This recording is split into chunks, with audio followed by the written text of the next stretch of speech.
सो hey guys, आज हम देखने वाले हैं क्लास 8 के ज्योग्राफी के चैप्टर 2 जो कि ये land soil water nature vegetation and wild life resources. तो ये चीज़ मैं आपको पहले ही बता दूं कि ये जो पूरा चैप्टर है इसको मैंने पहले जो है कुछ पार्ट्स में बनाया था। बट यहाँ पर जो उन सारे पार्ट्स को जो है मैंने कंपाइल करके पूरे एक वीडियो बना दी है, जिससे कि आपको सारे कंटेंट जो है वो एक जगह पर मिल जाए, जिससे कि इस चैप्टर को रिवीजन करने में जो है आपको आसानी हो। तो आइए देखते हैं कि हमें जो है इस पूरे चैप्टर में क्या बताया गया है।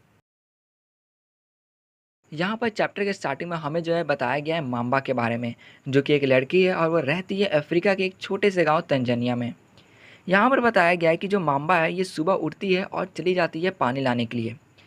इसे जो है एक लंबा सा रास्ता तय करना पड़ता है पानी लाने के लिए, क्योंकि वहाँ पर जो है पानी मिलना बहुत मुश्किल रहता है।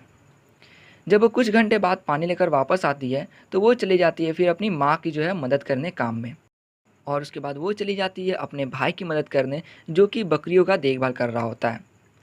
यहाँ पर बताया गया है कि जो माम्बा है उसका पूरा परिवार के पास एक छोटा सा ज़मीन है, जो कि पूरा पथरीला है, मतलब पथरीला ज़मीन। उस ज़मीन पर बहुत ही मुश्किल से जो माम्बा के पिता हैं वो कुछ जो है मेज और जो बीन्स है ये उगा पाते हैं। लेकिन वो इतना अमाउंट में नहीं उगा पाते हैं जिससे कि उनका जो पूरा परिवार है वो सही से एकदम मतलब पूरा साल तक खा सके। इस वजह से यहाँ पर हमें बताया गया है कैसे जो माम्बा जो है इसका और इसके पूरे परिवार का और जो भी लोग वहाँ पर रहते होंगे उनका सिचुएशन, कि कितना ख़राब सिचुएशन है उनका। और इस चैप्टर में हम लोग यही देखने वाले हैं कि आखिर ऐसा सिचुएशन क्यों है। तो अब जो हमें दूसरी तरफ बताया गया है पीटर के बारे में, तो जो पीटर है वो रहता है heart of the sheep rearing region in New Zealand, मतलब न्यूजीलैंड में। वहाँ पे जो उसका परिवार है वो वूल प्रोसेसिंग का काम करते हैं। हर दिन जब भी वो पीटर जो है स्कूल से वापस लौट रहा होता है तो वो सबसे पहले चला जाता है अपने अंकल के पास, जो कि शिप का देखभाल कर रहे होते हैं। वो जो शिप रहता है वो एक बड़े से मतलब ग्रासी जो मैदान हो गया उसके अंदर रहते हैं, जिसमें पूरा घास लगा रहता है। और उस मैदान से कुछ ही दूर पे जो है एक हिल जो है वो रहता है। यहाँ बताया जा रहा है कि जो पीटर है उसका जो फैमिली है वो लोग सारे काम जो है वो साइंटिफिक वे में करते हैं, मतलब कि लेटेस्ट टेक्नोलॉजी का यूज़ करके, ताकि उनका जो काम है वो सही ढंग से हो पाए और अच्छे से हो पाए। पीटर का जो फैमिली है इसके साथ ही साथ जो है वेजिटेबल्स भी उगाते हैं, वो भी ऑर्गेनिक फार्मिंग के थ्रू, मतलब कि बिना केमिकल्स लाइक पेस्टिसाइड्स हो गए, फर्टिलाइजर्स ये सब यूज़ किए। मतलब वो लोग जो है मैन्योर ये सब यूज़ करके जो है अपना जो ये वेजिटेबल्स है इसको उगाते हैं। तो हमने यहाँ पर दो सिचुएशन को देखा, पहला माम्बा को और दूसरा पीटर के बारे में। तो जो माम्बा और पीटर है ये दुनिया के अलग अलग कोने में रहते हैं। इस वजह से वहाँ का जो ये क्वालिटी हो गया लैंड का, सॉइल का, वाटर का, नेचर वेजिटेशन, एनिमल्स और यूजेस ऑफ टेक्नोलॉजी, ये सारी चीज़ क्या है तो रिसोर्स है, क्योंकि ये जो है हमारे नीड्स को जो है फुलफ़िल करते हैं। और हमने चैप्टर 1 में देखा था कि जो भी चीज़ हमारे नीड्स को फुलफ़िल करता है तो वो रिसोर्स होते हैं।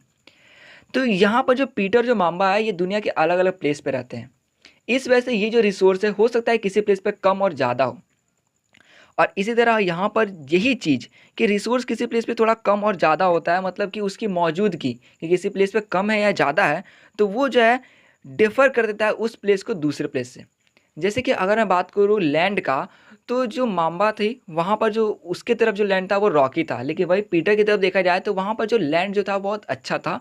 इस वजह से वो लोग जो है फसल सही से उगा पा रहे थे। तो ये जो रिसोर्स हो गया इसका मौजूदगी होना किसी प्लेस पे या फिर थोड़ा अलग होना, डिफरेंट होना, इस तरह से जितने भी प्लेस होते हैं वो एक दूसरे में थोड़े अलग अलग होते हैं। तो यही चीज़ बताया हुआ है कि जो मतलब हर जो प्लेस होता है वो अपने में थोड़ा अलग होता है। तो यहाँ पर अब बताया गया लैंड के बारे में। तो देखिए लैंड के बारे में सब जानते होंगे कि जो अर्थ का पूरा सरफेस है उस पर लगभग 30% जो है लैंड है। और वहाँ पे जो 30% लैंड है उसमें भी कुछ ऐसे हिस्से हैं जहाँ पर ह्यूमन लाइफ जो है वो पॉसिबल नहीं है, मतलब नॉर्मल ह्यूमन लाइफ जो है वो वहाँ पर पॉसिबल नहीं है, जैसे कि नॉर्थ और साउथ पोल ये सब हो गया। तो यही यहाँ पर बताया जा रहा है कि हमने एक चीज़ देखा होगा कि कोई कोई प्लेस ऐसा होता है जहाँ पर बहुत ज़्यादा पॉपुलेशन होती है, तो वहीं कुछ प्लेस ऐसा होता है जहाँ पर पॉपुलेशन कम होता है। तो ये बताओ क्यों होता है। तो इसका मेन वजह जो है रिसोर्स है। मतलब कि अगर आपको किसी जगह पर ज़्यादा सुविधा मिल रहा है तो आप लोग वहीं पे रहना चाहोगे। तो सिंपल सा बात यही है कि अगर किसी प्लेस पे सब चीज़ सही मात्रा में है, जैसे कि वाटर हो गया, लैंड सही है, तो आप लोग वहाँ पर रहना प्रेफर करोगे। तो यही यहाँ पर बताया जा रहा है कि इस वजह से जैसे जंगल का एरिया हो गया, कोई रिवर साइड हो गया, ठीक है, तो ऐसे प्लेसेस पे जो है या फिर जहाँ पर ज़मीन अच्छा है उस प्लेसेस पे लोग रहना चाहते हैं या फिर रहते हैं। और वो जो प्लेस होता है वो इस वजह से जो है हाईली मतलब वहाँ पर जो है पॉपुलेटेड हो जाता है। लेकिन वही दूसरी तरफ अगर मैं बात करूँ डेज़र्ट ये सब का, तो वहाँ पर जो है पानी की कमी होगी, ज़मीन सही नहीं होगा, इस वजह से वहाँ पर जो है बहुत ही कम लोग रहते हैं। तो हम लोग देख सकते हैं किस तरह से ये जो पॉपुलेशन जो है, ये भी कैसे कहीं पर ज़्यादा होता है तो कहीं पर कम होता है। तो हमने यहाँ पे पीटर और माम्बा के बारे में देख लिया, ये जान लिया कि लैंड के बारे में और वहाँ पर पॉपुलेशन कम और ज़्यादा क्यों होती है। अब जानना है कि लैंड के यूज़ के बारे में। तो यहाँ पर जो लैंड का यूज़ हम लोग किस लिए करते हैं, तो भाई एग्रीकल्चर के लिए करते हैं, फॉरेस्ट्री के लिए करते हैं, माइनिंग के लिए करते हैं, घरों को बनाने के लिए मीन्स बिल्डिंग होम्स हो गया, हाउसेस हो गया, ठीक है, रोड्स को बनाने के लिए, इंडस्ट्री ये सब मतलब खड़ा करने के लिए। तो यही चीज़ हमें बताया जा रहा है कि ये जो जितने भी चीज़ें हैं इसको हम लोग लैंड यूज़ कहते हैं, मतलब कि ज़मीन का मेनली इस्तेमाल करना। तो यही बताया हुआ है कि क्या आप लोग बता सकते हैं कि जो माम्बा और जो पीटर हो गया उसके फैमिली इसका इस्तेमाल कैसे करते थे। तो हाँ, हम लोग एग्जांपल दे सकते हैं कि भाई माम्बा जो थी उसके फैमिली वाले ज़मीन पे जो है जो आपका मतलब कुछ ही फसल उगा पाते थे, जैसे कि पीज हो गया, मेज हो गया। लेकिन वही दूसरी तरफ अगर हम लोग देखें पीटर के, तो इसकी जो फैमिली है वो लोग ज़मीन पे जो है वेजिटेबल्स को ग्रो करते थे। इवन जो है वहाँ पर उन्होंने फैक्ट्री भी सेटअप किया था। तो यहाँ पर इसका बहुत सारा जो है और भी रीज़न आ जाएगा और भी एग्जाम्पल आ जाएगा। तो इसको आप लोग चाहे तो आप लोग भी इसका आंसर कर सकते हैं। आप लोग को जो और अगर आइडिया है तो आप लोग कमेंट में इसका आंसर दे सकते हैं।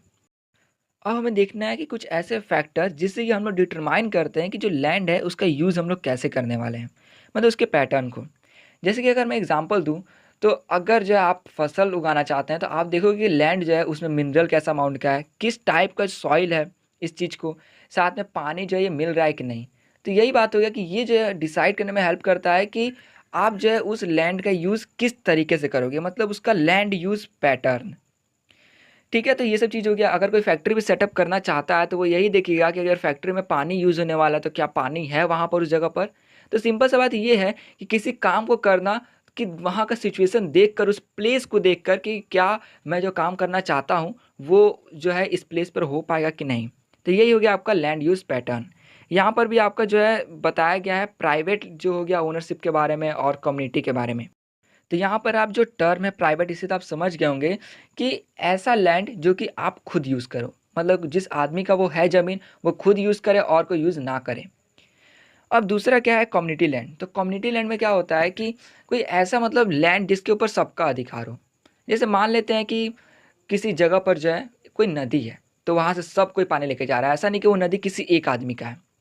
या फिर कोई ऐसा जगह जहाँ पर जितने लोग हैं वो सब अपने गाय को ये सब को लाते हैं वहाँ पर ग्रेज करने के लिए। ठीक है, तो यही होता है कम्युनिटी में कि कोई ऐसा लैंड जिसके ऊपर सबका अधिकार हो, किसी एक आदमी का अधिकार ना हो। और अगर किसी एक आदमी का अधिकार उस जगह पर रहता है तो वो प्राइवेट में चला जाता है। यहाँ पर एक छोटा सा लेकिन मेन जो पॉइंट है ये बताया गया है कि कम्युनिटी लैंड को कॉमन प्रॉपर्टी रिसोर्सेज भी कहा जाता है। तो आप लोग इस चीज़ को याद रखिएगा। आगे हमें बताया गया है कि देखिए लैंड जो है ये तो फिक्स्ड है, ऐसा तो नहीं है कि कहीं अलग से आ जाएगा आपके लिए लैंड उड़ता हुआ। तो यही बात है कि अर्थ पे जो है ये हमें पता है कि जो लैंड है ये फिक्स है, लेकिन फिर भी जो लोग होते हैं उनका जो डिमांड है ये बढ़ता जा रहा है। जैसे कि जो लोग अर्बन एरिया में रहते हैं वो सोचते हैं कि उनको और ज़्यादा लैंड मिले ताकि वो लोग जो है जैसे कि घर को बना सकें या फिर जो है कुछ लोग फैक्ट्री सेटअप कर पाएँ। वही अगर देखा जाए रूरल एरिया में तो वहाँ पर जो लोग हैं ये सोचते हैं कि अगर उनके पास जो अगर खेत है तो वो लोग सोचते हैं कि और ज़्यादा लैंड मिले ताकि वो लोग जो अपने खेत को एक्सपेंड कर पाएँ। लेकिन सब ये जानते हैं कि आखिर जो लैंड है वो भी फिक्स है, उसका भी मतलब जो लिमिट कहते हैं कि वो सब लिमिटेड है। लेकिन फिर भी लोगों को क्या है कि उनका डिमांड जो है वो बढ़ता रहता है। तो पहला ये प्रॉब्लम है। दूसरा प्रॉब्लम क्या है कि ये जो लैंड यूज़ पैटर्न है, अगर हम मान लेते हैं एग्जांपल छोटा सा लेते हैं फार्मिंग को। तो अगर कोई आदमी फार्मिंग करता है उसको सही ढंग से करता है तब तो कोई प्रॉब्लम ही नहीं है।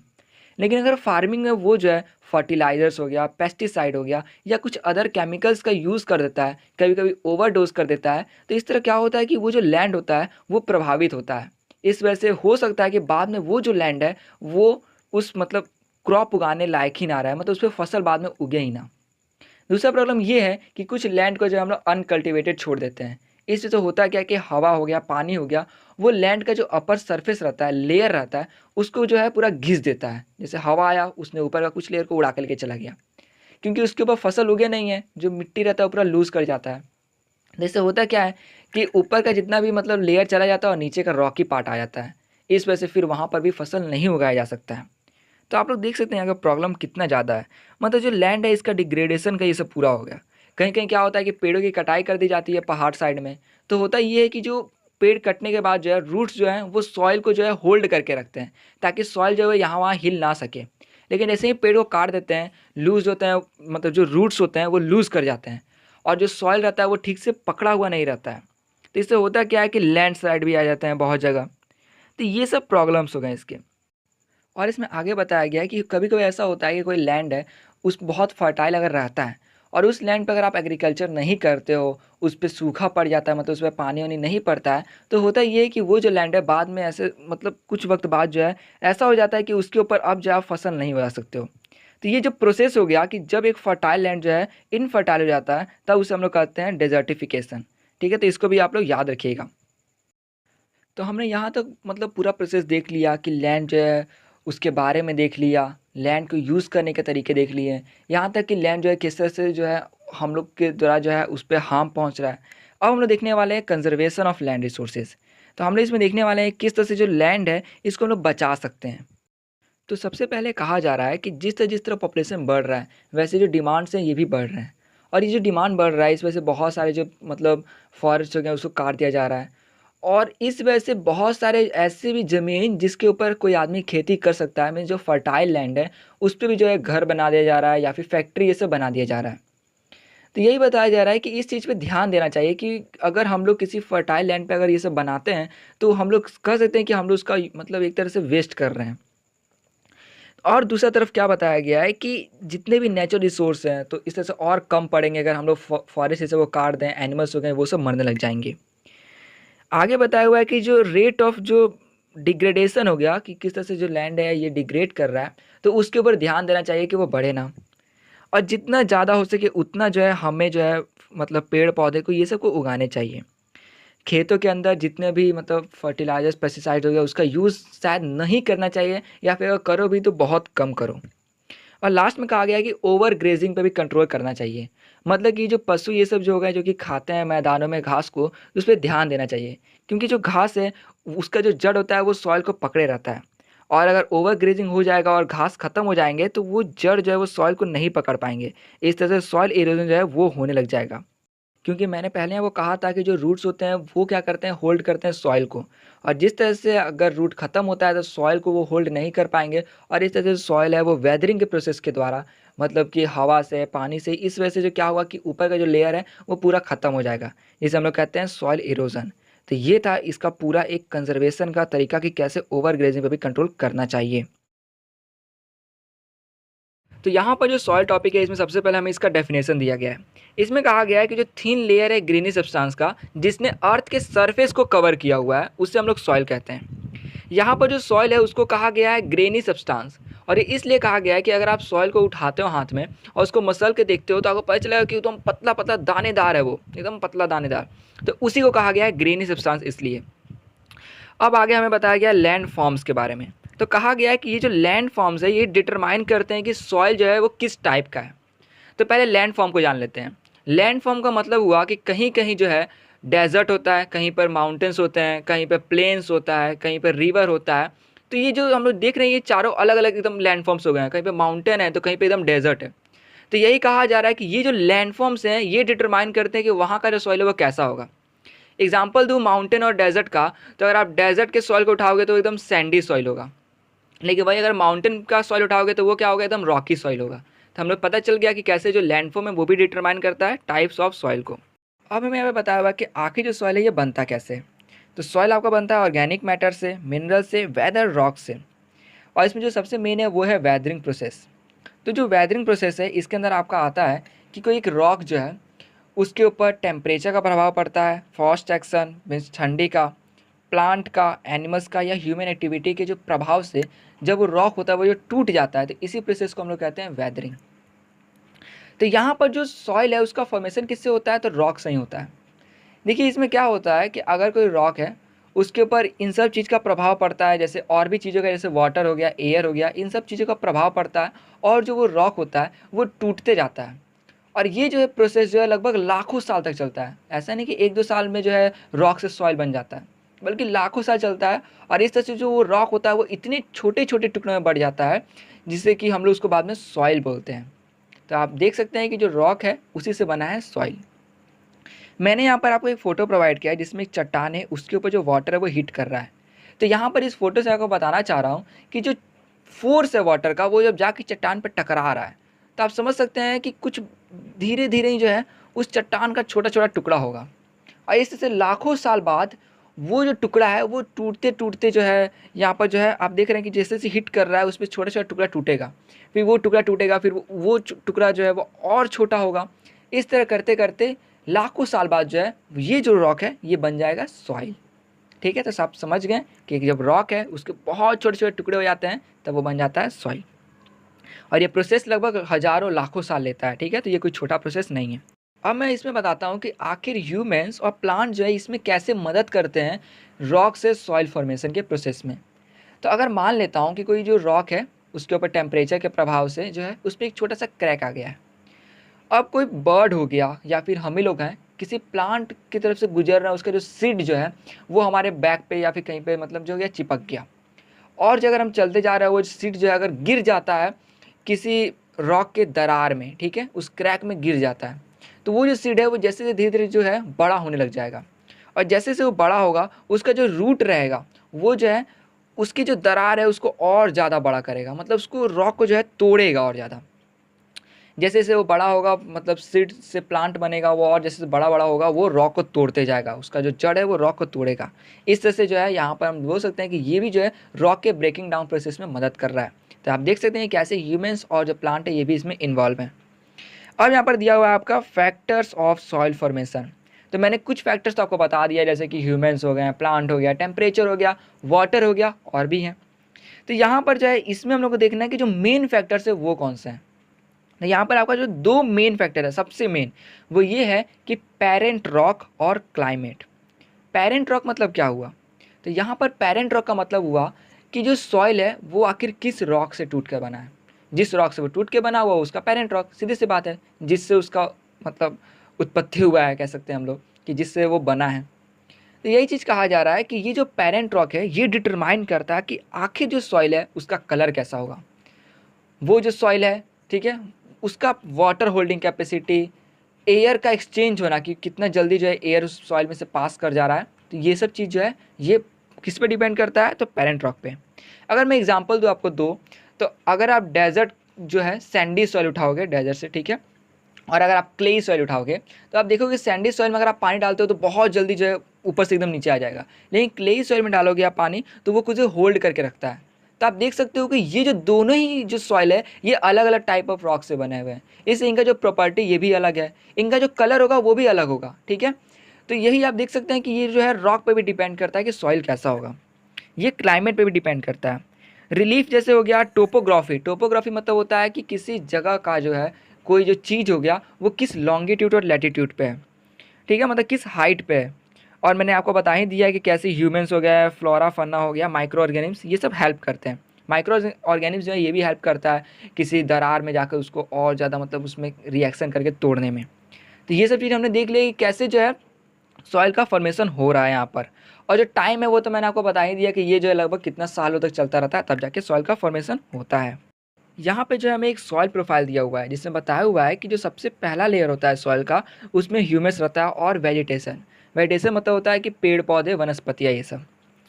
तो ये किस पे होता है, तो फर्स्ट लेयर में। सेकंड में क्या है कि सेकंड जो लेयर होता है इसमें आपका हल्का सॉइल रहता है या फिर सैंड रहता है या फिर सिल्ट। सिल्ट मतलब होता है कि पतला पतला बालू का जैसे मतलब पतला पतला सैंड, या फिर क्ले। क्ले में आप समझ सकते हो कि कोई मिट्टी जो है एकदम मतलब चिपका चिपका सा रहता है जिससे पानी जो है आर पार नहीं होता है। उसके नीचे आइएगा आप लोग तो आपको वेदर रॉक मटेरियल मिलेगा, मतलब ऐसे रॉक जो कि टूटे हुए हैं लेकिन ज़्यादा नहीं टूटे हैं, और उसके नीचे उसका पेरेंट रॉक। ठीक है, तो अगर आप इस प्रोसेस को उल्टा कर दोगे तो आपको देखने को मिलेगा कि कैसे पेरेंट रॉक से जो है बाद में वेदर रॉक होता है, फिर सैंड सिल्ट, उसके बाद फिर क्या बनता है, तो आपका सॉइल बनता है। मतलब मैंने आपको एक फ़न के लिए बताया या फिर नॉलेज के लिए कि आप जिसको उल्टा करके देखोगे तो आपको एक प्रोसेस पता चल जाएगा, या फिर इस तरह से आप देख सकते हो कि वो लेयर को बताया हुआ है। अब यहाँ पे टॉपिक आता है degradation of soil and conservation measures. इसमें कहा गया है कि सॉइल इरोजन और सॉइल डिप्लेशन जो है ये दो खतरे हैं सॉइल के लिए। तो यहाँ पर पहले तो मैं इन दोनों के डिफरेंस बता दूँ, सॉइल इरोजन और सॉइल डिप्लेशन के। तो ये जो सॉइल इरोजन है इसमें क्या होता है कि जो लेयर होता है सॉइल का वही ख़त्म हो जाता है। और ये ख़त्म कैसे होता है, तो एयर के द्वारा या फिर वाटर के द्वारा। मतलब कि कोई एक प्लेस है, उस पे जो हवा बह रही है तो वो क्या करती है, सॉइल को उठा के कहीं और लेके चली जाती है। या फिर पानी जो है उसके बहाव से जो सॉइल का लेयर होता है वो जो है मतलब बह जाता है। तो ये हो गया कि उस प्लेस पे जो है सॉइल इरोजन हो रहा है। और दूसरा क्या है, तो दूसरा है आपका सॉइल डिप्लेशन। तो जो सॉइल डिप्लेशन होता है इसमें क्या होता है कि लेयर वहीं पर रहता है, लेयर नहीं हटता है, बल्कि होता क्या है कि जो सॉइल है उसके अंदर की फर्टिलिटी ही खत्म हो जाती है। तो एक में क्या देखा कि जो सॉइल का लेयर है वही हट जा रहा है, और दूसरे में हमने क्या देखा कि सॉइल का लेयर तो वही है, बस उसमें की फर्टिलिटी खत्म हो गई है। अब यहाँ पे कहा जा रहा है कि ये जो ह्यूमन फैक्टर और जो नेचुरल फैक्टर है इनके वजह से जो है सॉइल डिग्रेडेशन हो रहा है। सॉइल डिग्रेडेशन का मतलब हुआ कि पहले जो सॉइल जो कि फर्टाइल था, जिसके हम लोग कुछ उगा सकते थे, वो अब जो है इनफर्टाइल हो गया और हम लोग उस पर अब कुछ भी चीज़ नहीं उगा सकते हैं। तो इसे हम लोग कहते हैं सॉइल डिग्रेडेशन। तो यही यहाँ पे बताया हुआ है कि कुछ ह्यूमन फैक्टर्स और नेचुरल फैक्टर्स को। तो यहाँ पर आ गया आपका डिफॉरेस्टेशन, ओवरग्रेजिंग, केमिकल और फर्टिलाइजर्स का, पेस्टिसाइड्स का use, rain wash, landslide, flood, इन सब चीज़ों की वजह से क्या होता है, तो सॉइल डिग्रेडेशन होता है। तो इसमें आप देख सकते हैं कुछ ह्यूमन फैक्टर्स हैं और कुछ जो है नेचुरल फैक्टर्स हैं। तो अब देखिए ये तो हो गया, अब हमें देखना है कि आखिर चलो मान लेते हैं ह्यूमन की वजह से और नेचर की वजह से ऐसा हो रहा है, तो हम लोग बचाव कैसे कर सकते हैं। तो यहाँ पर आपको कुछ मेथड जो है ये दिए गए हैं। इसमें सबसे पहला मेथड आपका मल्चिंग। तो जो मल्चिंग है इसमें बताया हुआ है कि अगर आप कोई पौधे को उगा रहे हो तो आप क्या करते हो कि उसके आसपास में ऑर्गेनिक मैटर लाइक स्ट्रॉ हो गया, या फिर ऑर्गेनिक मैटर में आपका जो हो गया डेड लीव्स हो गया, या फिर डेड प्लांट प्रोडक्ट हो गया, ये सब क्या करते हो आप उसके आसपास में डाल देते हो। इससे होता क्या है कि उस पौधे को जो है मॉइस्चर मिलता है और जो है कुछ फर्टिलिटी मिलती है, जिससे कि जो सॉइल है उसमें और फर्टिलिटी बढ़ जाती है। और इस तरह देख सकते हैं कि ये एक मल्चिंग प्रोसेस है जिससे कि सॉइल की फर्टिलिटी बढ़ाई जाती है। ठीक है, तो आप इसको देख सकते हैं। यहाँ पर जो स्ट्रॉ है इसका मतलब होता है कि जैसे वीट हो गया, राइस हो गया, जब उसकी कटाई कर दी जाती है तो जो इसका स्टेम बचता है, जैसे कि मैंने सेकेंड फोटो में प्रोवाइड किया हुआ है, तो ये है स्ट्रॉ। तो यही बताया हुआ है कि इसको जो छोटे छोटे टुकड़ों में काट के जो है इसको मतलब आसपास जो आपने पौधा उगाया है उसमें डाल देना मिट्टी में। इससे ये जो है नमी प्रदान करता है और फर्टिलिटी देता है। तो ये हो गया आपका मल्चिंग। अब आते हैं इसके सेकेंड वाले मैथड में। अब आता है आपका काउंटर बैरियर। तो इसको समझना बहुत ईजी है। इसमें होता क्या है कि अगर आप किसी प्लेस पे हो जहाँ पर स्लोपिंग बना हुआ है और वहाँ पर आप अपने पौधे को उगाते हो, फिर इसको अगर आप पानी देते हो तो क्या हुआ कि अगर पानी आप उसको देते हो तो स्लोप से जो पानी जाएगा तो उसका रफ्तार तेज़ होता जाएगा, और इस तरह से जो अपर लेयर होगा सॉइल का वो क्या होगा कि पानी के द्वारा डिस्प्लेस हो जाएगा। और हम लोग जानते हैं कि जब अपर लेयर जो है सॉइल का पानी के द्वारा डिस्प्लेस हो जाता है या फिर एयर के द्वारा या किसी अदर थिंग के द्वारा, तब हम लोग उसे कहते हैं सॉइल इरोजन। तो यहाँ पर सॉइल इरोजन हो जाएगा। इस वजह से यहाँ पर क्या बनाया जाता है, बैरियर। तो देखिए क्या है कि कुछ कुछ दूर पे जैसे स्लोप है उसमें कुछ कुछ दूर पे जो है आपका ग्रास का बैरियर हो सकता है, या फिर पत्थर डाल दिया जाता है बीच में कि पानी ऊपर से आए, उस पत्थर पर टकराए, उसका स्पीड स्लो हो जाए। इस वजह से क्या होगा कि जो सॉइल है उसका अपर लेयर जो है वो डिस्प्लेस नहीं होगा, और जो है सब जितने पौधे उनको पानी भी मिल जाएगा। तो सिंपल सा बात है, वो बैरियर बनाया जाता है जिससे कि जो पानी का स्पीड है वो स्लो हो जाए। अब इसमें आता है रॉक डैम। तो रॉक डैम में क्या है कि अगर कोई रिवर हो गया या फिर कोई दूसरा वाटर बॉडी हो गया जिसका पानी फ्लो कर रहा है, तो जो पानी अगर फ्लो करेगा उसका स्पीड तेज़ होगा तो वो अपने साथ जो है वहाँ का जो सॉइल का लेयर है उसे भी डिस्प्लेस कर देगा। तो इस वजह से जो रॉक है उसको बीच बीच में रख दिया जाता है जिससे कि पानी जो है उस पर टकराए रॉक पे, उसका जो स्पीड जो है वो स्लो हो जाए, और इस वजह से वहाँ का जो सॉइल है उसका जो लेयर है वो डिस्प्लेस ना हो, इसलिए रॉक डैम जो है ये बनाया जाता है। अब यहाँ पर आता है टेरेस फार्मिंग। तो मैंने आपको पहले बताया था कि अगर कहीं पे स्लोप है तो वहाँ पर बैरियर बना के उसको रोक दिया गया, और वो था काउंटर बैरियर। लेकिन यहाँ पर टेरेस फार्मिंग में क्या किया जाता है कि उस पूरे स्लोप ही को मॉडिफाई कर दिया जाता है। तो आप एक डिफरेंस देख सकते हो कि वहाँ पर स्लोप को मॉडिफाई नहीं किया गया, सिर्फ बैरियर बनाया गया, लेकिन यहाँ पर स्लोप को ही पूरा मॉडिफाई करके माने तो इसको एकदम स्टेप टाइप बना दिया जाता है।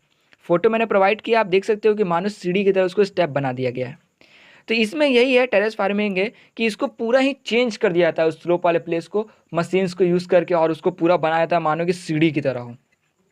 तो यहाँ पर आप जो है डिफरेंस देख सकते हो काउंटर बैरियर में और जो है टेरेस फार्मिंग में। यहाँ पर आता है आपका इंटरक्रॉपिंग। तो इंटरक्रॉपिंग में क्या होता है कि अलग अलग टाइप के जो क्रॉप्स हैं उसको एक साथ उगा दिया जाता है एक फील्ड में। इसमें क्या होता है कि मान लेते हैं मैंने एक लगा दिया टमाटर का पौधा, उसके अगले रो में लगा दिया मिर्च का पौधा। तो उन दोनों जो पौधे हैं उनके जो रूट्स हैं वो अलग अलग टाइप के होंगे, और इससे क्या होगा कि जो वहाँ का जो मिट्टी है उसको वो लोग बाइंड करके रखेंगे, और जैसे ही बारिश होगा तो वो जो बारिश का पानी है वो उस मिट्टी को बहा नहीं पाएगा, क्योंकि वहाँ पर जो है प्लांट अलग अलग टाइप के हैं, उनके रूट्स अलग अलग टाइप के हैं, और उन्होंने जो वहाँ का जो मिट्टी है उसको एकदम पकड़ के बांध कर रखा हुआ है। इसलिए जो है इंटरक्रॉपिंग को किया जाता है। अब यहाँ पर आ रहा है काउंटर प्लोइंग। तो हमने अभी देखा था काउंटर बैरियर, जिससे मैंने आपको बताया था कि बैरियर लगा देना, जैसे स्लोप है उसके बीच में पत्थर का जो बैरियर पैरेलल में लगा देना, या फिर जो है स्लोप जो है उसके बीच में घास का एक मोटा सा बैरियर, ताकि पानी जो है उस बैरियर पर टकराए और उसका स्पीड स्लो हो जाए। तो ये जो काउंटर प्लोइंग है इसमें यही चीज़ है कि उस बैरियर को बनाना, ठीक है, उस बैरियर को बनाना। वहाँ पर बैरियर बता दिया था क्या क्या बैरियर है, और काउंटर प्लेन में ये आता है कि उस बैरियर को बनाना जो होता है, जो हम लोग बनाते हैं उसको हम लोग कहते हैं काउंटर प्लोइंग। तो यही होगा कि हिल स्लोप में जो है नेचुरल बैरियर जो हो गया इसको बना देना, ताकि जो है वहाँ से जो पानी है उसका जो स्पीड है वो स्लो हो जाए, और इस तरह से वहाँ पर जो है सॉइल इरोजन ना हो। अब यहाँ पर आता है आपका शेल्टर बेल्ट्स। तो ये शेल्टर बेल्ट है, इसमें कहते हैं जैसे कि कोई ऐसा प्लेस है जहाँ पर बहुत गर्मी पड़ती है, गर्मी पड़ेगी तो सीधी सी बात है वहाँ का जो सॉइल है वो भी मतलब उसमें से नमी पूरा ख़त्म हो जाएगा। या फिर कोई ऐसा प्लेस है जहाँ पर हवा बहुत तेज़ चलता हो, जैसे कि कोस्टल एरियाज़ में, तो वहाँ पर वो जो हवा तेज़ बह रहा है, या फिर जहाँ पर बहुत गर्मी पड़ रहा है तो वहाँ पर भी अगर हवा बहता है तो वो जो हवा है, ठीक है, वो क्या करेगा कि वहाँ का जो सॉइल है उसका लेयर को जो है मतलब डिस्प्लेस कर देगा। तो सिंपली आप देख सकते हो कि जहाँ पर एकदम मतलब गर्मी पड़ती है, ड्राई रीजन है, और वहाँ पर हवा बहता है, तो वहाँ पर जो सॉइल है वो भी सूख जाएंगे, और उसको क्या करेगा, हवा डिस्प्लेस कर देगा ऊपर से पूरा। या फिर जहाँ पर हवा तेज बहता है और उसके आसपास में भी जो सॉइल है उसको भी वो डिस्प्लेस कर देगा। इस वजह से जो है वहाँ पर शेल्टर बेल्ट्स बनाया जाता है, मतलब कि उसी के आसपास जो है बड़े बड़े जो है पेड़ को जो है उगा दिए जाते हैं। उससे होता क्या है कि जो स्पीड रहता है हवा का, वो जब जैसे ही वहाँ से गुजर रहा होता है तो उस बड़े बड़े पेड़ों पर टकराता है, उसका स्पीड स्लो हो जाता है, और इस वजह से वहाँ पर जो सॉइल रहता है उसको वो डिस्प्लेस नहीं कर पाता। तो सिंपली यही था कि जहाँ पर जो है ड्राई रीजन होता है और जहाँ पर हवा तेज चलता है तो वहाँ पर शेल्टर बेल्ट मतलब कि बड़े बड़े जो पेड़ है उस जगह उगा दिए जाते हैं, जिससे कि वो जो है हवा का जो स्पीड है उसको कम कर सके, जिस वजह से कि वहाँ का जो आसपास का जो ज़मीन पे जो मिट्टी है वो जो है डिस्प्लेस ना हो। जो है कुछ डाटा दिया गया है वाटर से रिलेटेड। हमें यह बताया हुआ है कि जो वाटर है ये बहुत ही महत्वपूर्ण रिन्यूएबल नेचुरल रिसोर्स है। इसका मतलब हुआ कि वो बहुत जल्दी रिन्यू कर जाता है, और लगभग अर्थ का जो पूरा सरफेस है उसका 3/4 पार्ट जो है ये कवर्ड है आपका वाटर से, और सिर्फ 1/4 पार्ट ही कवर्ड है आपका लैंड से। और यहाँ पर हम देख सकते हैं कि जो मेजोरिटी पार्ट है ये कवर्ड है आपका वाटर से, और इसी वजह से जो अर्थ है इसको हम लोग वाटर प्लैनेट भी कहते हैं। यहाँ बताया हुआ है कि लगभग 3.5 ईयर्स से ही मतलब पहले से ही जो है लाइफ जो है एग्जिस्ट करता है अर्थ पे, और अब जो है लगभग पूरा अर्थ के मतलब सरफेस का 2/3 पार्ट जो है कवर करता है ओशन। तो यहाँ पे सिर्फ ओशन का बात किया गया है, और जो पार्ट हो गया वो आपका कवर्ड होता है लेक्स हो गया, रिवर्स, पॉन्ड, इन सब के द्वारा। तो यहाँ मेजोरिटी की बात की गई है, तो मेजोरिटी में जो है ओशन जो है ये ज़्यादा कवर करता है अर्थ के पार्ट को, लेकिन ओशन का जो वाटर होता है वो सलाइन होता है, और वो जो है हमारे कंजम्पशन के लिए जो है बिल्कुल फिट नहीं है, मतलब हम लोग उसे पी नहीं सकते हैं। तो इसी वजह से बताया हुआ है कि जो पूरा टोटल वाटर है उसका सिर्फ 2.7% ही वाटर जो है वो फ्रेश है, मतलब हम लोग अपने यूज़ में उसको ला सकते हैं। लेकिन ये जो 2.7% जो वाटर है इसमें से जो 70% जो वाटर है इसका 70% वो आपका आइस के रूप में हो गया, ग्लेशियर्स के रूप में जो है अंटार्कटिका, ग्रीनलैंड, माउंटेन रीजन्स में है, इसलिए वो जो है हमारे लिए अवेलेबल नहीं है। ठीक है, मतलब वो जो है फ्रेश है बट वो हमारे लिए मौजूद नहीं है। और जो पानी मौजूद है वो लगभग 1% है, मीन्स 1% ही फ्रेश वाटर जो है वो हमारे लिए मौजूद है, हम लोग उसको यूज़ में ला सकते हैं, वो फिट है हमारे लिए। और ये जो फ्रेश वाटर है ये आपका मौजूद है ग्राउंड वाटर में, सरफेस वाटर जैसे कि रिवर्स हो गए, लेक्स हो गए, ठीक है, और एटमॉस्फेयर में भी जो है मौजूद है ये सब। तो यही कहा जा रहा है कि जो फ्रेश वाटर जो है इस मतलब टोटल वाटर में सिर्फ 2.7% ही फ्रेश वाटर है, उसका भी जो 70% हो गया वो जो है अवेलेबल मौजूद नहीं है, और जो मौजूद है वो सिर्फ 1% है। अब जो यहाँ पे हमें बताया हुआ है कि जो फ्रेश वाटर है वही हमारे लिए फिट है, हम लोग उसको कंज्यूम कर सकते हैं, इसलिए वो हमारे लिए बहुत ज़्यादा महत्वपूर्ण है ना। आगे एक टॉपिक आता है, ठीक है, इसके बारे में आप शायद कभी सोचे भी होंगे कि वाटर का जो अमाउंट है या फिर जो टोटल वॉल्यूम है क्या हम लोग उसे कभी कम कर सकते हैं या फिर ज़्यादा कर सकते हैं। तो इसका आंसर है नहीं। जो पूरा टोटल वॉल्यूम है वाटर का वो हमेशा कांस्टेंट रहता है, या फिर मैं कहूँ कि जितना वाटर अर्थ पे मौजूद है वो हमेशा कांस्टेंट है, उतना ही है। बस हमें कभी-कभार ये लगता है कि वाटर जो है उसका क्वांटिटी जो है बढ़ गया है या फिर घट गया है, वो इसी वजह से क्योंकि उसका फॉर्म चेंज होता है। वाटर जो है वो घटता-बढ़ता नहीं है, बस उसका फॉर्म चेंज होता है।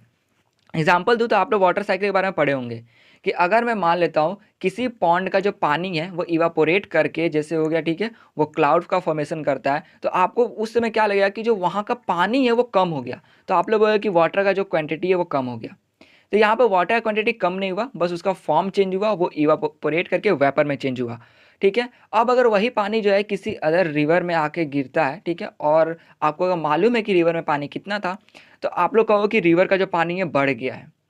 तो यहाँ पर भी हम लोग नहीं कह सकते कि रिवर का पानी बढ़ा है, क्योंकि यहाँ पर जो है पॉन्ड का पानी ही जो था वो जो है इवापोरेट किया फिर यहाँ पर आके गिरा है। मतलब यही हो गया कि सर्कुलेट कर रहा है वाटर, ठीक है, वो अलग फॉर्म में आ रहा है, एक प्लेस से दूसरी जगह पर आ रहा है।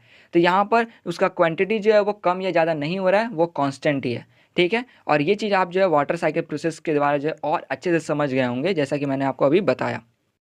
सो अब तक हमने देखा कि वाटर के जो बारे में दिया हुआ था डाटा, साथ में कि जो वाटर टोटल है उसमें से कुछ ही परसेंट जो है फ्रेश वाटर है और कैसे वो हमारे लिए बहुत महत्वपूर्ण है। तो यहाँ पर अब बताया जा रहा है कि जो ह्यूमंस हैं वो ह्यूज अमाउंट में वाटर का यूज़ करते हैं ड्रिंकिंग के लिए या फिर वॉशिंग पर्पज़ के लिए। साथ में जो वाटर है उनको कलेक्ट किया जाता है डैम्स में, जैसे कि एग्रीकल्चर पर्पज़ हो गया, इंडस्ट्रीज़ या फिर इलेक्ट्रिसिटी जनरेट करने के लिए। तो यहाँ पर अब एक मतलब जो क्वेश्चन उठ के आ रहा है वो ये है कि देखिए इंक्रीज़ हो रहा है पॉपुलेशन, सबका डिमांड बढ़ रहा है फूड के लिए, वाटर के लिए, जो फैक्ट्रीज़ हो गए हैं वो सेटअप हो रहा है। तो यहाँ पर हो क्या रहा है कि जो वाटर जो कि यूजेबल फॉर्म में है, ठीक है, या फ्रेश वाटर है, उसका यूज़ हम लोग बहुत ज़्यादा कर रहे हैं, और ये जो फ्रेश वाटर का हम लोग ज़्यादा यूज़ कर रहे हैं इसलिए इसकी कमी हो रही है।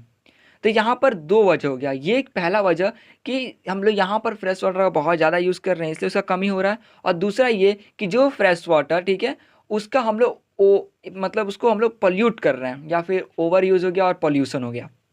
जैसे कि अगर ब्रश करते हुए जैसे हुआ टैप को खुला रख देना, तो यहाँ पर हम लोग वाटर को वेस्ट कर रहे हैं। किसी किसी चीज़ में जहाँ पर वाटर कम यूज़ होने वाला है उसमें भी हम लोग ज़्यादा वाटर यूज़ कर देते हैं, तो वहाँ पर ओवर यूज़ हो जाता है वाटर का। तीसरा ये कि जो अच्छा पानी है, साफ़ पानी है, उसको भी गंदा कर देते हैं। लाइक हो गया कि जैसे पॉन्ड का पानी है वो फ्रेश वाटर है, तो उसको भी हमने गंदा कर दिया और इस वजह से वो अब हमारे यूज़ में नहीं आ सकता है। रिवर का वाटर हो गया, लेक का वाटर हो गया, तो ये यहाँ पर क्या हो गया कि जो वाटर सही भी है उसे भी हमने गंदा कर दिया।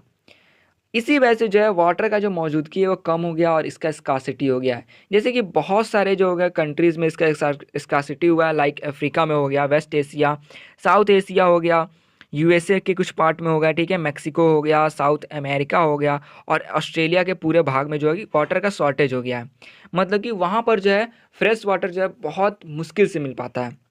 तो यही यहाँ पर क्या हो गया कि ये सब वजह क्या हो सकता है? पहला ये वजह हो सकता है कि ओवर यूज़ करना, वाटर को वेस्ट करना, ठीक है? या फिर हो सकता है कि वहाँ का जो सीज़न है वही उस तरीक़े का है, मतलब वहाँ पे बारिश नहीं होती हो, या फिर वहाँ का क्लाइमेट ही वैसा हो, लाइक डेज़र्ट का क्लाइमेट ऐसा होता है कि वहाँ बारिश बहुत मुश्किल से होता है। तो ये चीज़ क्या हुआ है कि कुछ कॉज़ हो गया जो कि ह्यूमन हो गया, कुछ नेचुरल कॉज़ भी होते हैं यहाँ पर, ठीक है? तो अब देखिए क्या होगा कि हम लोग पानी को कैसे बचाएँ? मतलब हमने यहाँ पर देख लिया कि कैसे हम लोग पानी का ओवर यूज़ कर रहे हैं, उसको गंदा कर रहे हैं, इसी कारण उसकी शॉर्टेज पड़ रही है। इवन नेचुरल तरीके में भी देखा जाए तो कहीं का क्लाइमेट ही ऐसा है कि जिसकी वजह से वहाँ पर पानी की कमी है। तो हो गया ह्यूमन और नेचुरल फैक्टर्स हो गए, इसको याद कर लीजिएगा। अब कंज़र्व करने की बारी आए, तो इसको हम लोग कंज़र्व कैसे कर सकते हैं? तो यहाँ पे कहा हुआ है कि वर्ल्ड में जो अभी जो है कंज़र्व करने के लिए हमें जो है पहली तो ओवर यूज़ हो गया इसको रोकना होगा, पॉल्यूशन को रोकना पड़ेगा, ठीक है? इवन जो फैक्ट्री से वाटर निकलता है, जो कि छोड़ दिया जाता है डायरेक्ट किसी फील्ड में या फिर किसी वाटर बॉडी में, उसको सही तरीके से ट्रीट करना होगा। ट्रीट करने का मतलब होगा कि वो जो वाटर होता है बहुत ही ज़हरीला होता है, एसिडिक होता है कुछ वाटर, ठीक है? मतलब इसका मतलब वो जो है किसी अगर वाटर बॉडी में जाते हैं तो वो उसे भी ख़राब कर देंगे। तो उनके अंदर जो हो गया बहुत सारे केमिकल्स ये सब मिले होते हैं, तो उसको भी सही करके जो है कहीं पर छोड़ा जाए, नहीं तो जो वाटर बॉडी है वो भी ख़राब हो जाएगा। तो इसलिए यहाँ पर कहा गया है कि जैसे फार्मर्स जो पेस्टिसाइड फर्टिलाइजर यूज़ करते हैं वो भी वाटर को पॉल्यूट कर देते हैं। तो यहाँ पर सिंपली कहा गया है कि वाटर का यूजेस कम करो, वाटर जो है पॉल्यूट होने मत दो। और यहाँ पर वही बात बताया गया कि कैसे जो हो गया केमिकल जो हो गया उन सबको वाटर में मत जाने दो। लाइक हो गया कि आपका फैक्ट्रीज़ हो गया, फैक्ट्रीज़ का जो पानी हो गया उसको भी सही तरीके से ट्रीट करके निकालो ताकि वाटर बॉडी हो गया या फिर लैंड हो गया वो भी मतलब ख़राब ना हो, ठीक है? ना यहाँ पर आ गया जैसे कि ये जो केमिकल निकल रहे हैं, ठीक है, जो फैक्ट्रीज इन सब जगहों से, तो ये जो केमिकल होते हैं ये नॉन बायोडिग्रेडेबल होते हैं, और इस वजह से जो वाटर हो गया, वाटर बॉडी हो गया, उसके अंदर जो रहने वाले जीव हो गया वो मर जाते हैं, वाटर बॉडी जो हो गया वो पॉल्यूट हो जाता है। लाइक अगर पॉन्ड हो गया, रिवर हो गया, वो पॉल्यूट हो जाता है, उसके अंदर रहने वाले जीव भी मर जाते हैं। तो यहाँ पर अब बताया हुआ है कि इसको जो है हम लोग सही करने के लिए यहाँ तक हमने जान लिया कि ओवर यूज़ कम करना, पॉल्यूट कम करना। यहाँ पर हमें कुछ अदर वेज भी बताए गए हैं, जैसे कि ट्रीज़ को प्लांट करना। क्योंकि जहाँ जहाँ ट्रीज़ होते हैं और वहाँ पर अगर बहुत ज़्यादा बारिश होती है, तो जब बारिश होती है तो जो सॉइल होता है वो तो वाटर को एब्जॉर्ब कर लेता है। लेकिन जब सॉइल का क्षमता ख़त्म हो जाता है वाटर एब्जॉर्ब करने का, तो वो वाटर क्या होता है कि जो सरफेस हो गया ना, उस पे मतलब पूरा फैल जाता है। जैसे कि आपने देखा होगा कि फील्ड हो गया, और अगर किसी फील्ड में बहुत ज़्यादा बारिश हो गया किसी प्लेस पर, तो उस फील्ड में पानी आ जाता है। तो इसको हम लोग कहते हैं surface run of, means field में पूरा पानी लग जाता है या फिर किसी अदर प्लेस पर। तो यही कहा हुआ है कि अगर फॉरेस्ट में वही अगर बारिश होती है, ठीक है, सॉइल तो एब्जॉर्ब कर लिया वाटर, लेकिन जैसे उसका क्षमता खत्म हो जाता है वाटर को एब्जॉर्ब करने का, तब जो है वहाँ पर ट्रीज़ क्या करते हैं कि जो सरफेस रन ऑफ होता है, मीन जो सरफेस पे जो पानी आ जाता है उसको एब्जॉर्ब कर लेते हैं। और जो है इससे होता ये है कि वहाँ पर सरफेस रन ऑफ नहीं होता है, मतलब कि जो पानी हो गया वो सरफेस पे नहीं रहते हैं, क्योंकि वो जो है रूट्स के द्वारा एब्जॉर्ब हो जाते हैं। लेकिन वही किसी प्लेस पर जहाँ पर ट्रीज़ नहीं होते हैं, ठीक है, और वहाँ पे ज़्यादा बारिश हो जाती है, तो वहाँ पर पानी लग जाता है पूरा सरफेस पे, तो उसी को हम लोग सरफेस रन ऑफ कहते हैं। और इसी तरह वो जो पानी एब्जॉर्ब करता है ट्री, तो उससे क्या होता है कि जो अंडरग्राउंड वाटर हो गया वो भी रिप्लेनिश हो जाता है। नाम यहाँ पर बताया हुआ है कि वाटर हार्वेस्टिंग को लेकर, तो इसमें सिंपल सा ध्यान दिया हुआ है वाटर हार्वेस्टिंग में कि जो लीकेज है उसके ऊपर। मतलब कि अगर आप कैनाल बनाते हैं जिसके अंदर वाटर आप रखे हुए हैं जैसे इरिगेशन पर्पज़ के लिए, तो आप चेक कीजिए कि उस कैनाल में जो हो गया कहीं जो है लीक तो नहीं है, मतलब कि जो पानी है वो उस कैनाल से बाहर तो नहीं जा रहा है, क्योंकि बाहर जाए तो सिंपल सा बात है वो अब जो है मतलब जो हमारे यूज़ में नहीं आ, क्योंकि वो जो पानी है वो हमारे यूज़ में नहीं आ पाया, और इसलिए हम लोग कहेंगे कि वो पानी जो है वेस्ट हो गया। आगे बात हुआ है स्प्रिंकलर सिस्टम का। तो अगर आप लोग स्प्रिंकलर सिस्टम यूज़ करते हो तो आपको देखना होगा कि कहीं पाइप जो है उसमें लीकेज तो नहीं है, क्योंकि लीकेज अगर रहा तो पानी जो है वहाँ से गिरते गिरते जो है वहाँ पर पानी बहुत ज़्यादा इकट्ठा हो जाएगा, और इस तरह से हम लोग कह सकते हैं कि वहाँ पर जो है पानी ज़्यादा इकट्ठा हो गया, और इस तरह से वो जो पानी जो है वो वेस्ट हो गया। तो इसलिए इसको भी ध्यान रखना पड़ता है। तीसरा ये कि अगर कहीं ड्राई रीजन है, मतलब बहुत जहाँ पर बहुत गर्मी पड़ती है, ठीक है, सूखा अगर कोई जगह हो गया और वहाँ पर अगर पानी की कहीं कमी है, तो वहाँ पर यूज़ किया जाता है ड्रिप सिस्टम। तो जो ड्रिप सिस्टम होता है इसमें क्या होता है, ये जो पाइप है इसका जो है ना लेकर जाया जाता है, उसमें जो उसके जो प्लांट हो गया उसके जड़ के पास जो है एक एक बूंद करके जो है पानी जाता है, मतलब वहाँ पर जो ऐसा सिस्टम कर दिया जाता है कि सीधे जड़ पर पानी दिया जाए।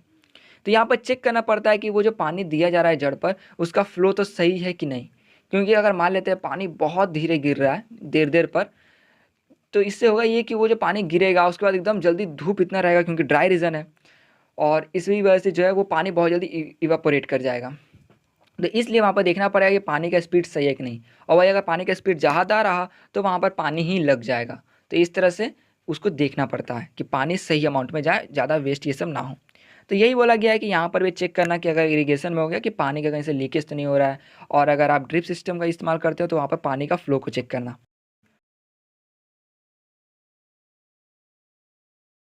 इसके अंदर हम लोग देखने वाले हैं topic nature vegetation and wild life. तो यहाँ पर इसको थोड़ा इजी बनाने के लिए हमें एक एग्जांपल दिया हुआ है जिसमें कहा गया है कि कुछ स्कूल के बच्चे जो हैं वो गए हुए थे एक एग्जीबिशन में, जहाँ पर जो भी चीज़ था वो बना हुआ था हैंडीक्राफ्ट, मीन्स हाथों से बनाया हुआ था। वहाँ पर जो गया इंडिया में जैसे हमारा कंट्री हो गया उसमें बहुत सारी चीज़ बनता है अलग अलग प्लेसेस में, तो वहाँ पर जो है कुछ एग्जाम्पल रखा हुआ था उन्हीं चीज़ों का। एक लड़की रहती है मोना, वो देखती है एक बैग को, वो बैग रहता है हैंड बैग, ठीक है, और बहुत ही सुंदर रहता है। तो जो उनकी टीचर रहती है वो एक्सप्लेन करती है कि देखो ये जो हैंड बैग है ये बना हुआ है जूट से। उसके बाद जो है वो लोग और भी चीज़ों को देखते हैं जैसे कि बास्केट हो गया, लैम्प शेड हो गया, चेयर हो गया। तो फिर उनकी जो टीचर रहते हैं वो कहते हैं कि देखो ये जो चीज़ है ये आपका बना हुआ है केन्स मीन्स जैसे पतली लकड़े हो गए उनसे, और बैम्बूज से, ठीक है, बांस से बना हुआ है। फिर वो बताते हैं कि देखो ये जो बैम्बू मीन्स बांस जो हो गया ये ह्यूमिड रीजन में पाया जाता है इंडिया के, और जो है ये बहुत ही ज़्यादा मात्रा में उगता है। फिर जो है जैसी एक लड़की रहती है वो देखती है सिल्क को, ठीक है, सिल्क स्कार्फ। तो उनके जो टीचर रहते हैं वो बोलते हैं कि ये जो सिल्क स्कार्फ है इसको सिल्क वर्म से जो है मतलब गेन किया जाता है, ठीक है। टीचर फिर बताती हैं कि देखो ये जो सिल्क वर्म हो गया ये पाया जाता है मलबेरी ट्री पर, मीन्स ये लोग वहीं पर जन्म लेते हैं। और उसके बाद ये सुन के जो है बच्चे समझ जाते हैं कि कैसे जो नेचर में बहुत सारी चीज़ें हैं उनका हम लोग कैसे इस्तेमाल करते हैं। एक चीज़ और यहाँ पर ये नहीं बताया हुआ है कि जो टीचर है वो मेल है या फीमेल, तो आप लोग कुछ भी समझ सकते हैं, ठीक है, अपने अंडरस्टैंडिंग के लिए। अब आता है आपका नेचर, वेटेशन एंड वाइल्ड लाइफ। तो अभी तो हमने देख लिया कि नेचर में जो कुछ चीज़ें हैं उनका कैसे इस्तेमाल करते हैं, अब इन्हीं के बारे में पढ़ना है। तो यहाँ पर ये जो नेचर, वेटेशन एंड वाइल्ड लाइफ के बारे में बताया हुआ है कि ये जो नेचर, वेटेशन और वाइल्ड लाइफ हो गए, जैसे कि पेड़ पौधे, जीव जंतु हो गया, ठीक है, जानवर, ये सब, तो ये तीन रहते हैं आपका लिथोस्फीयर, हाइड्रोस्फीयर और एटमॉस्फेयर के बीच में, और इनको हम लोग कहते हैं एक साथ मिलाकर बायोस्फीयर। मतलब कि ये जो लिथोस्फीयर हो गया, ठीक है, जैसे कि आपका अर्थ का सरफेस, हाइड्रोस्फीयर मीन्स वाटर, ये सब, एटमॉस्फेयर मतलब पूरा ये देख सकते हैं अपना एटमॉस्फेयर, ठीक है। तो यही कहा जा रहा है कि ये जो तीन चीज़ हो गया, इनके बीच में क्या होता है, तो नेचर, वेटेशन और वाइल्ड लाइफ रहता है, और इसी को जो है इन सब चीज़ों को मिलाकर हम लोग कहते हैं बायोस्फीयर। बायोस्फीयर में जो भी चीज़ है वो सब एक दूसरे से जुड़े हुए रहते हैं, ठीक है, और जो है ये सब एक साथ जुड़े रहते हैं और इस तरह जो है लाइफ सपोर्ट करते हैं ये, और इसे हम लोग इकोसिस्टम कहते हैं। जैसे कि अगर मैं देख लूँ प्लांट का और एनिमल्स का, तो अगर जो हो गया कुछ एनिमल मर जाते हैं तो मरने के बाद जो है मिट्टी में मिल जाते हैं और वो खाद बन जाते हैं, या फिर मैं देख लूँ कुछ एनिमल मरते हैं तो दूसरे एनिमल उनको खाना खाते हैं तो वो दूसरे के लिए भोजन हो गया। तो इसी तरह हो गया कि सब एक दूसरे दूसरे पे डिपेंडेंट है। अगर मैं गोट का एग्जांपल लूँ तो गोट जो हो गया वो पेड़ पौधे पे डिपेंडेंट है कि वो जो है उनका जो है मतलब सेवन करता है, जैसे लीव्स ये सब खाता है। तो देख सकते हैं सब एक दूसरे से कनेक्टेड है। तो यही जो कनेक्शन हो गया इसको मिलकर क्या बनाता है, एक इकोसिस्टम बनाता है। और अगर इकोसिस्टम में कोई भी एक चीज़ अगर हट जाता है, ख़त्म हो जाता है, तो जो लाइफ या फिर कह सकते हैं कि सिस्टम जो हो गया ये पूरा डिस्टर्ब हो जाता है। तो इसको ध्यान रखिएगा कि जितने भी जीव जंतु हो गए, पेड़ पौधे हो गए, सबका रहना ज़रूरी है ताकि एक सही तरीके से लाइफ चल सके। और इस चीज़ को आप समझ सकते हैं फूड चेन से। तो फूड चेन में क्या होता है कि जैसे फ्रॉग को खाया किसने, स्नेक ने, स्नेक को खाया ईगल ने, ठीक है। तो आप देख सकते हैं कि अगर इसमें से कोई एक चीज़ भी ख़त्म हो जाता है हमेशा के लिए, ठीक है, नेचर से ही ख़त्म हो जाता है, तो कैसे दूसरे के लाइफ पे कितना ज़्यादा असर पड़ेगा। तो इसी चीज़ को समझ जाइए कि सब जो है ज़रूरी है, इसलिए सबका रहना ज़रूरी है, यही चीज़ इसमें बताया हुआ है। और इस टॉपिक में हमें सबका महत्व ही जानना है कि कैसे सारा चीज़ ज़रूरी है, और ये जानना है कि कैसे कुछ चीज़ें जो हैं वो ख़त्म हो रही हैं और हम लोग कैसे उन्हें बचा रहे हैं कि वो ख़त्म ना हो। और यहाँ तक ये भी जानना है कि कैसे कुछ-कुछ जो लाइफ़ हो जो पहले थे वो हमेशा के लिए ख़त्म हो गए हैं। जैसे कि डोडो हो गया, ये चीज़, ऐसे प्राणी जो हैं जो कि पहले एग्ज़िस्ट करते थे लेकिन अब जो है वो एग्ज़िस्ट नहीं करते हैं। तो यही चीज़ को हमें यहाँ पे बताना है। आगे इसमें बताया हुआ कि वेजिटेशन और वाइल्ड लाइफ़ जो हो गया वो हमें बहुत सारी चीज़ें प्रदान करते हैं। फूड हो गया, ठीक है, शेल्टर हो गया, यहाँ तक कि जैसे फ्रूट्स हो गए, ठीक है ना, खाना ये सब मतलब प्रदान करते हैं, और मेडिसिन्स हो गए। तो यहाँ पर यही देख सकते हैं कि कैसे हमें ये बताया जा रहा है कि कैसे ये बहुत ज़्यादा हमारे लिए यूज़फुल है।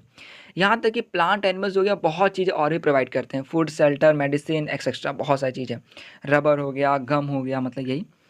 तो इसमें क्या है, आपको टॉपिक में क्या देखना है मेनली, तो इनके यूजेस को देखना है, कैसे जो है हम जो है इसे प्रिजर्व कर सकते हैं। जैसे कि बहुत सारी चीज़ जो हो गया वो ख़त्म हो गया है तो उन्हें बचाना, ये सब चीज़ को लेकर सिंपली देखना है, तो हमें इनका इंपॉर्टेंस बताया गया और उसको प्रिजर्व करना बताया हुआ है इस टॉपिक में। सो जस्ट हमें हमने देखा कि जैसे नेचर वेटेशन मतलब कि पेड़ पौधे वो हमें फूड हो गया, शेल्टर से प्रोवाइड करते हैं।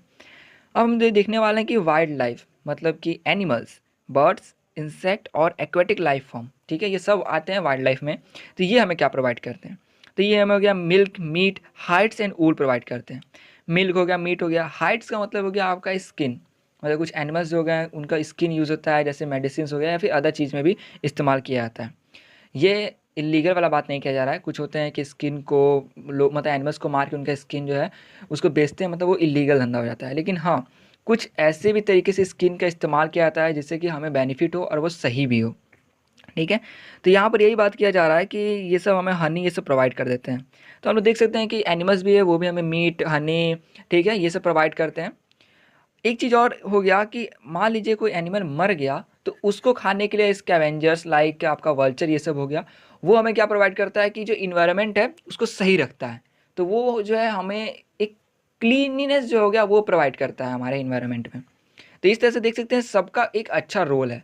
कुछ फिल्टर शेल्टर से प्रोवाइड करते हैं तो कुछ क्या है तो क्लीन करते हैं इन्वायरमेंट को, ये डेड ये सब चीज़ों को खाकर, यहाँ तक कि माइक्रोब्स हो गए, माइक्रो ऑर्गेनिम्स, वो भी जो भी डेड चीज़ें होते हैं, डेड एनिमल्स हो गया, प्लांट हो गया, ठीक है, उन्हें ख़त्म करके वो लोग भी हेल्प करते हैं कि इन्वायरमेंट जो है वो क्लीन रहे। तो यहाँ पर सबका इंपॉर्टेंस है, ये आपको ध्यान से दिख रहा होगा। और इसी वजह से सारे ज़रूरी हैं, सारे चीज़ जितना भी इन्वायरमेंट में हो गया, ठीक है, वो सब ज़रूरी है ताकि इकोसिस्टम जो है वो बैलेंस रह सके, सही से काम कर सके। अब यहाँ पर आ रहा है डिस्ट्रीब्यूशन ऑफ नेचर वेजिटेशन। तो नेचुरल वेजिटेशन मतलब वही हो गया आपका पेड़ पौधे ये सब हो गए, ठीक है। तो नेचुरल वेजिटेशन जो है वो आपका डिपेंड करता है कि किसी जगह का टेम्परेचर और मॉइस्चर कैसा है।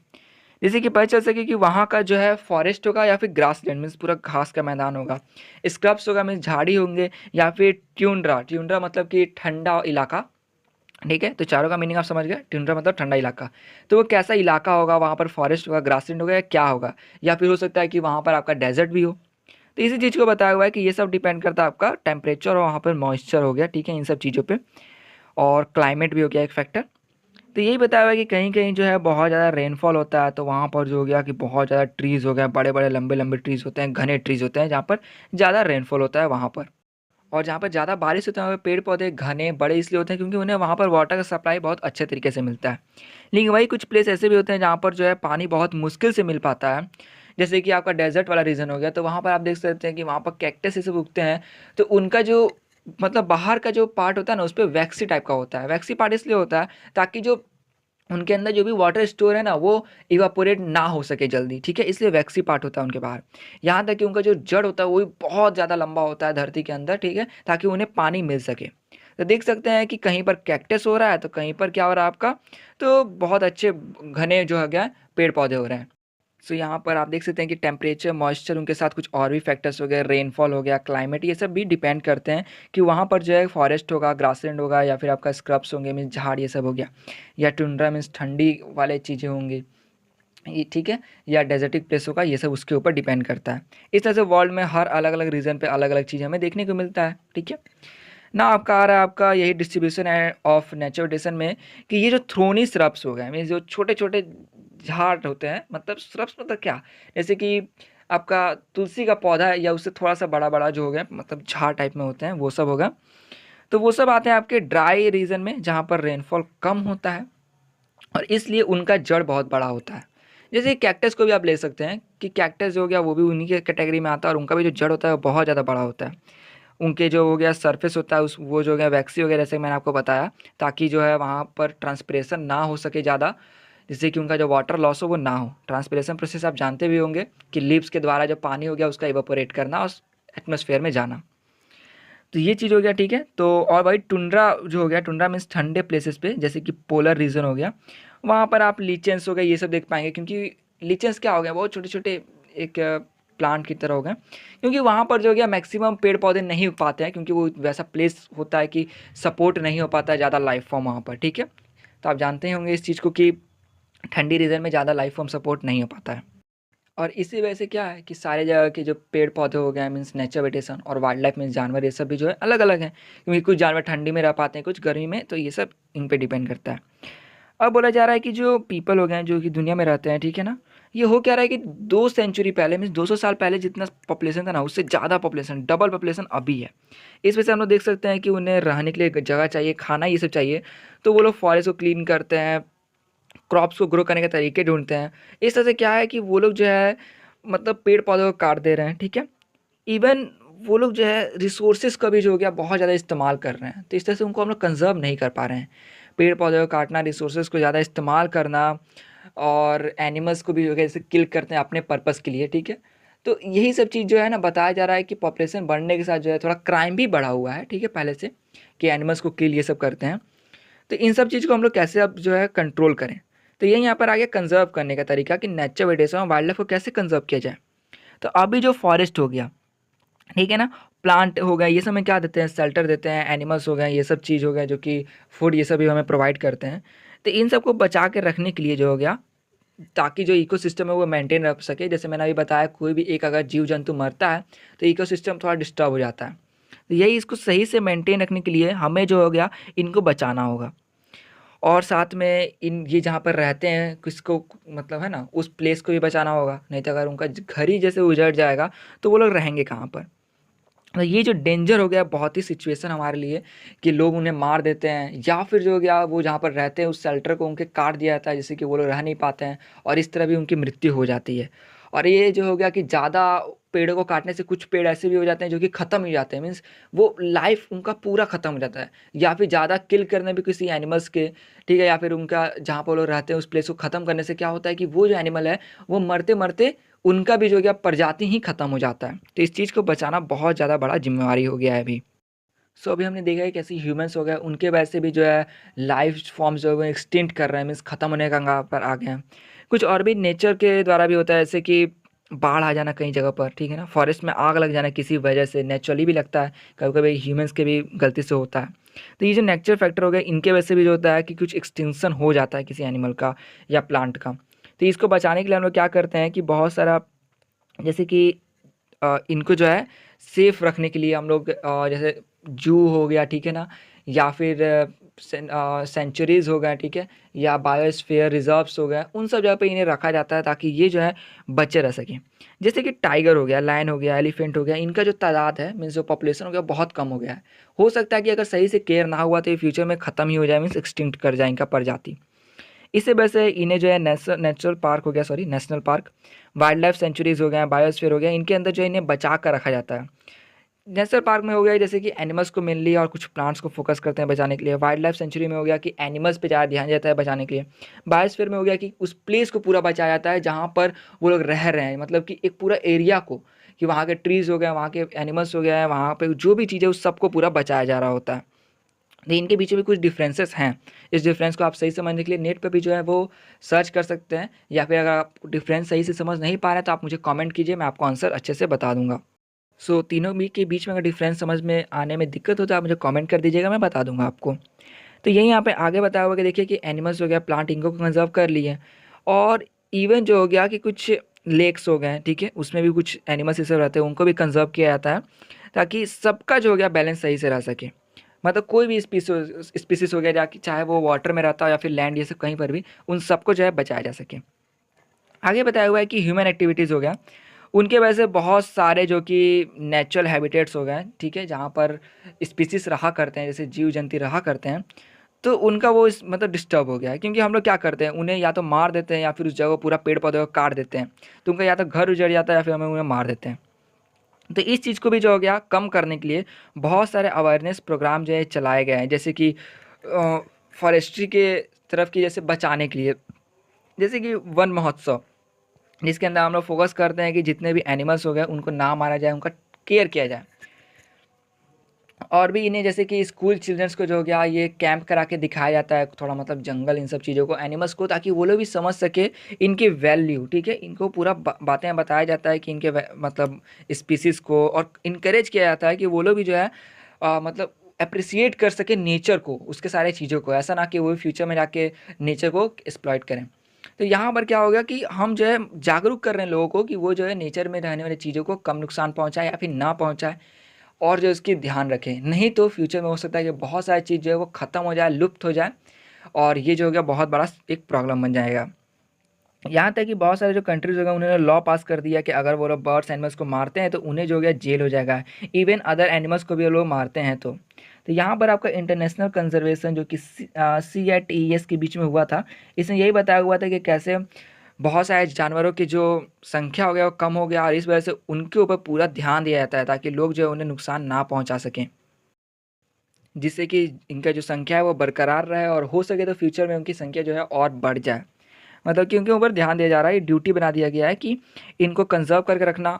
लोगों को जो है, कुछ लोग ऐसा कर दिया कि किसी-किसी प्लेस पे जाना मना कर दिया गया है ताकि वहाँ पर जो कोई जा ना सके, और वहाँ पे जो भी वाइल्ड लाइफ़ आपका हो गया, ठीक है, उसको या नेचर वेजिटेशन उन सबको कोई नुकसान ना पहुँचा सके। तो देख सकते हैं कि ये चीज़ बहुत बड़ा, मतलब कह सकते हैं चीज़ बहुत ज़्यादा ही बड़ा हमारे लिए है, क्योंकि इनमें से कोई भी एक चीज़ अगर लुप्त होता है तो उससे नेचर पे बहुत ज़्यादा इफ़ेक्ट होता है, ठीक है?